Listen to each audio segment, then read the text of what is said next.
Hallo und willkommen zu einem neuen Video. Heute zeige ich euch eine spätsommerliche bzw. herbstliche Dekoidee für einen Türkranz. Ja, und als Basis verwende ich jetzt gleich diesen 25 cm großen Strohkranz. Also außen gemessen beträgt der Durchmesser 25 cm. Ja, und es bleibt jetzt natürlich auch jedem selbst überlassen, ob der Strohkranz halt größer oder kleiner sein soll. An Grün werde ich Bauernhortensien, Lavendelschnitt, Kugeldisteln, wilde Möhre und Rheinfarn verwenden.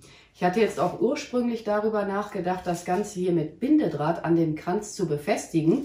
Aber ich habe mich jetzt gerade spontan umentschieden. Ich werde das Ganze gleich mit diesen Krampen bzw. U-Haken befestigen. Ich muss mir mein Grün jetzt natürlich auch noch zurechtschneiden und das zeige ich euch jetzt hier erst einmal mit dem Rheinfarn. Ich nehme jetzt hier mal die ganzen seitlichen Zweige erst einmal ab. Die Blätter, die friere ich nachher zum Schluss ab. Mal eben gucken. Ja, das hier hat eine gute Größe. Ich werde es ein bisschen verkleinern. Zack. Und ich sag mal, mein Grün soll eine maximale Länge von 10 cm nachher haben. Vielleicht auch, 12 cm, aber auf keinen Fall will ich das länger haben. So, dann haben wir jetzt hier eine Kugeldistel, die ist bereits verblüht. Ich muss immer sagen, ich bringe es nicht übers Herz, die zu schneiden, wenn da halt noch Bienen dran sind oder halt andere Insekten. Nehme ich jetzt hier mal diese Reste von den Blüten mal vorsichtig weg. Dann sieht das Ganze ein bisschen schicker aus. Dann erstelle ich mir jetzt mal hier das erste Bündelchen, so nenne ich es einfach mal. Könnt ihr auch nachher noch abfriemeln, diese restlichen Blüten an der Kugeldistel. So, mal eben hier bündeln. Kürze das jetzt auch schon mal ein, dass das hier so in etwa, ich sag mal, gleichmäßig abschließt. Dann nehme ich mir mal wilde Möhre hinzu. Ich finde die auch klasse. Ach, was wollte ich jetzt noch erzählen? Das Hauptgrün soll jetzt im Übrigen auch der Rheinfarn werden, also das Gelbe hier. Krampe, Hafte ist am Start, Strohkranz. Und lege mir das jetzt hier mal ganz entspannt drauf und befestige das Ganze mit meiner Krampe bzw. Hafte. Man kann die auch U-Haken nennen, da gibt es ein paar Begriffe halt für. Kann man hier auch immer noch justieren, wenn man das möchte. Dann komme ich jetzt mal zu der Bauernhortensie. Nicht zu lang abschneiden, ne, sonst schneidet ihr die Blüten fürs nächste Jahr ab. Ja, bin am Überlegen, ob ich die jetzt so groß lasse. Aber ich schneide sie mir ein bisschen kleiner. Ich brauche auch noch Reserve an Bauernhortensien für Herbstdeko, um ehrlich zu sein. Nehmen wir ja auch mal weg. Dann nehmen wir jetzt mal hier die wilde Möhre. Und mir fällt gerade auf, ne Quatsch, den Rheinfarn. Nehmen wir mal hier die kleineren. Wird hier so ineinander eingebettet werden. Blätter kann man abzupfen stellenweise. Dann der Lavendel.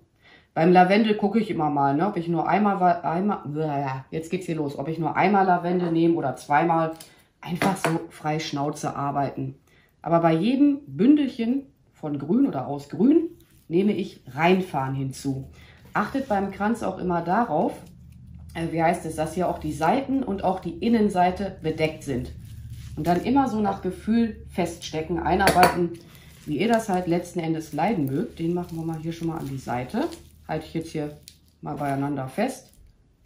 Und auf die Finger aufpassen, das wäre vielleicht auch nochmal erwähnenswert. Zack. Aber bei den ganzen Bündelchen, da kommt immer der Rheinfarn hinzu. Ja, wie gesagt, das wird jetzt mein Hauptgrün. Den kleinen hier, den packen wir jetzt nach hier oben. Kugeldistel. Eben das Verblühte hier abfriemeln. Ja, dann mache ich das Ganze so lange, bis ich halt nichts mehr von dem Strohkranz letzten Endes erkennen kann. Immer so frei Schnauze einarbeiten, wie ihr das halt für richtig empfindet. Die machen wir jetzt schon mal hier hin. Ne, immer die Seite mal überprüfen, wie sieht es aus.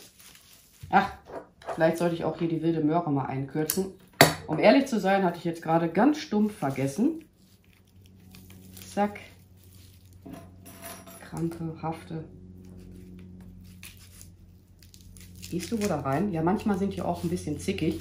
Man kann auch Efeunadeln verwenden dafür. Das bleibt jetzt auch jedem selbst überlassen.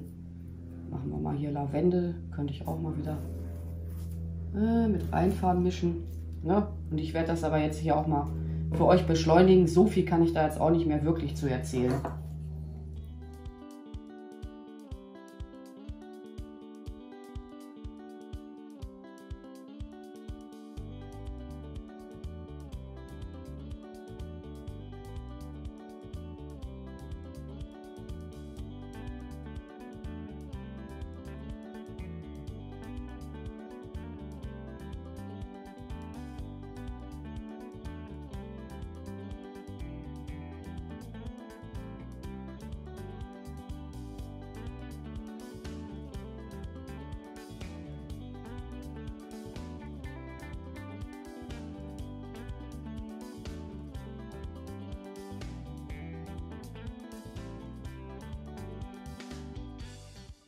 Meinen Kranz habe ich jetzt fast soweit fertig und dann zeige ich euch jetzt mal den Abschluss des Kranzes.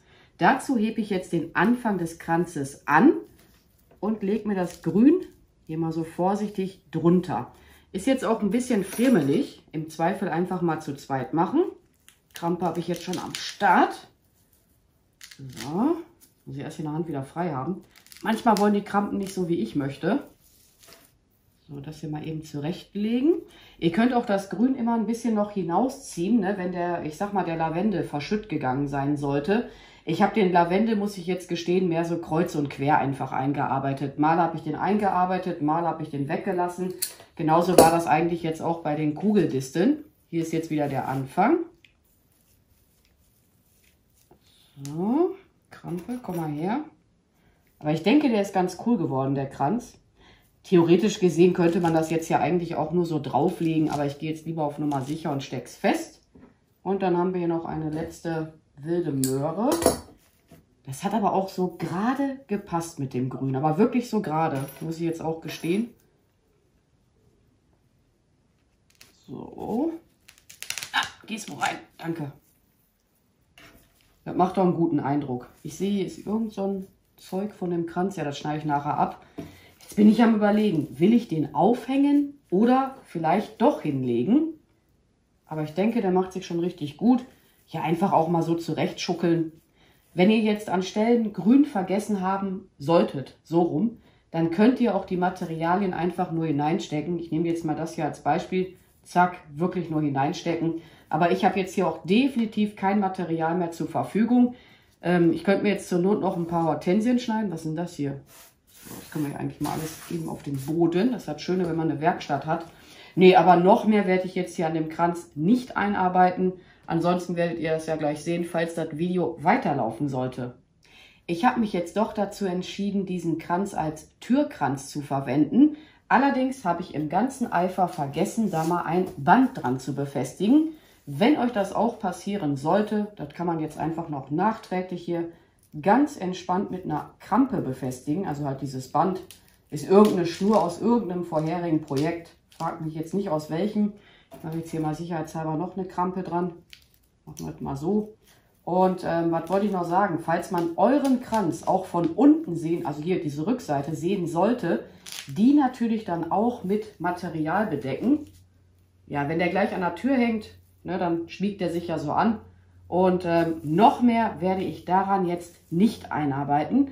Hatte jetzt auch alles kontrolliert, ob man halt den Strohkranz noch erkennen kann. Ist jetzt bei mir allerdings nicht der Fall. Im Laufe der Zeit werden im Übrigen auch alle Materialien nach und nach eintrocknen. Aber ich persönlich finde, das sieht dann auch noch richtig klasse aus. Ja, und alle verwendeten Materialien für den Kranz findet ihr auch noch mal in der Videobeschreibung. Ansonsten werde ich mich jetzt auch einfach mal an dieser Stelle bei euch verabschieden. Ich bedanke mich fürs Zuschauen. Macht's gut, eure Pink Peach. Bye!